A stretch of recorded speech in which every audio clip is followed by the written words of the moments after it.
Okay, so we are starting your notes. You should have a note sheet.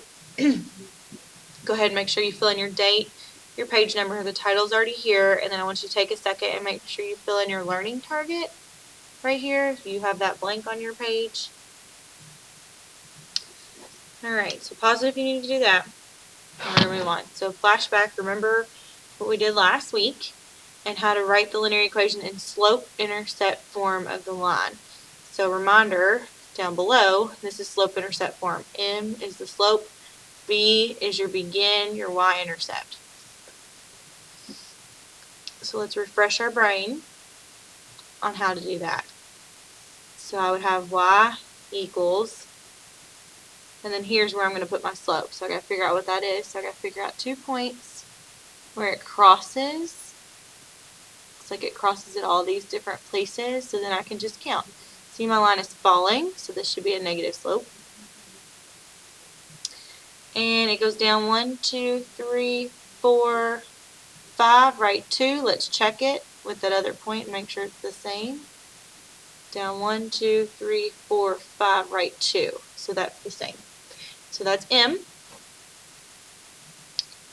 And then I have B.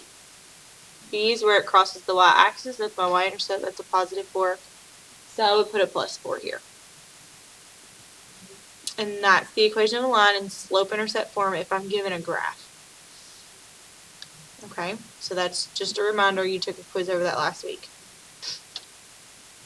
Okay, but this says that we are going to be given the slope and a point. So let's look down at these examples. They tell me what the slope was, and they tell me that it passes through this point. So what's happening is, if I was to graph it, okay, what's happening is it's passing through the point negative 3, 5, that's right here, and it's got a slope of 7, so either up 7, right 1, or down 7 to the left 1, and this is what the line would look like. Let's see how straight I can make it. No cheat. But this is what the line would look like, okay? And the information I need to write the equation of a line, remember, I have y equals mx plus b. I need to be able to fill this out, m and b. B is where it crosses the y-axis. So I need another method because when I look at this, it's not crossing the y-axis for a long time, like way up here. So I can't tell what b is just by looking at it. So I'm going to need to try something else, especially if I didn't have a graph to go with this, which you didn't. So I'm going to need to try something like another way to be able to go about and find what this b or what this y-intercept is. Okay, so I know that the slope is 7 though. They gave that information to me that said the slope is 7. So I can go ahead and fill that in.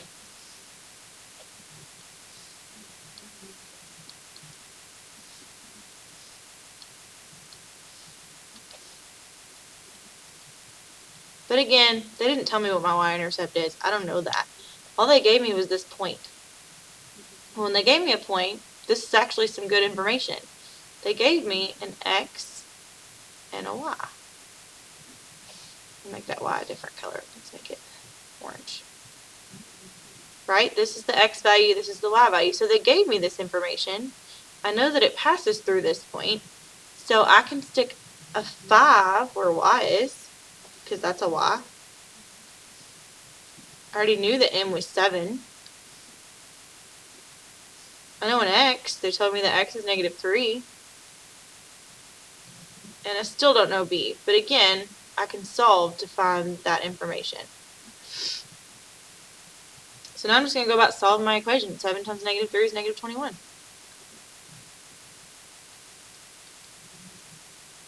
Add 21 to both sides. Oops.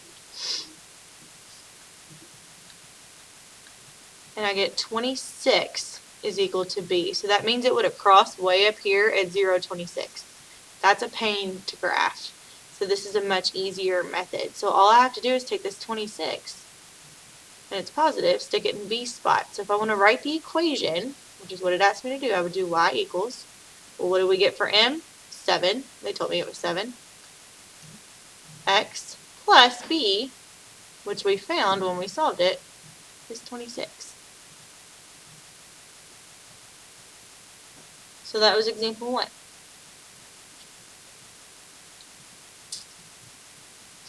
So now we're going to go through.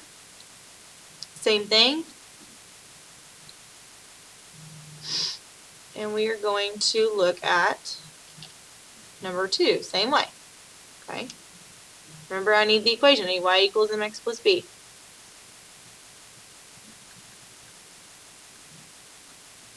Well, they gave me a piece of that.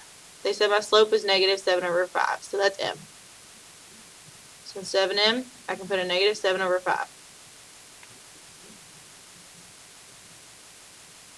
They also gave me an x and a y.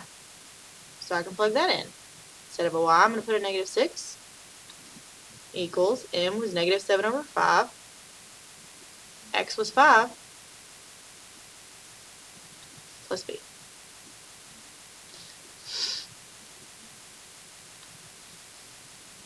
So when I go to solve this, multiply that, type this in your calculator. Negative 7 over 5 times 5, you should get negative 7.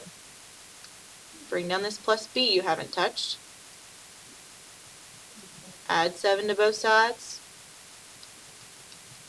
B is 1. So my equation, m was negative 7 over 5. X plus b, which was 1. And that's it.